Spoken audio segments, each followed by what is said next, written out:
第三课，耶稣和约瑟路讲话。约瑟路有两个姊妹仔，因的名是玛利亚甲马大。因的兄弟约瑟路破病，这两个姊妹仔玛利亚甲马大叫人去甲耶稣讲：阮的兄弟约瑟路破病，请你来医治伊。这时耶稣礼拜的休息，离开因前远。2日以后，耶稣开始行到约瑟路所住的乡舍。耶稣到迄个乡舍的时，约瑟路已经死去，伊地方面已经死去。迄两个姊妹仔伫厝内底哭，真侪人甲玛利亚、马大伫厝内，因为约瑟路伫哭，人甲马大讲耶稣伫乡舍。马大去找耶稣，伊甲耶稣讲：主啊，你上万到位，阮的兄弟一定死。你若伫遮，阮的兄弟就袂死。总是你上万到位，阮的兄弟地方面已经死去啦。马大伫哭，总是耶稣讲：恁的兄弟要告我。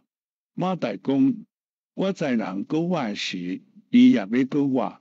耶稣讲：告我在伫我通互人对死告我，信我的人袂告我。约瑟路死去，总是伊要告我。你有信我通互伊告我吗？马大应伊讲：主啊，我信你是基督，真活上帝的囝。马大转去甲玛利亚讲：主来要召你。玛利亚甲几若个人去见耶稣。玛利亚伫哭，伊到耶稣的脚前讲：主啊，你若伫遮，阮的兄弟袂死。总是你上万到位，你上万来，约瑟路死去啦。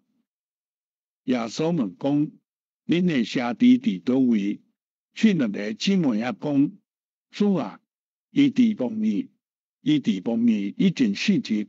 来看迄个所在，耶稣流目屎。遐个人讲，伊真正即个人，因到墓里有一个真大粒的石头塞伫墓口。耶稣讲，刷开墓口的石头。马大讲，阮的兄弟已经伫墓里死去，阮袂通刷开墓口的石头。耶稣讲，着刷开，所以人刷开墓口的石头。耶稣大声感谢上帝。以后，伊讲：约瑟路出来，约瑟路对墓里出来，因为耶稣互伊告我。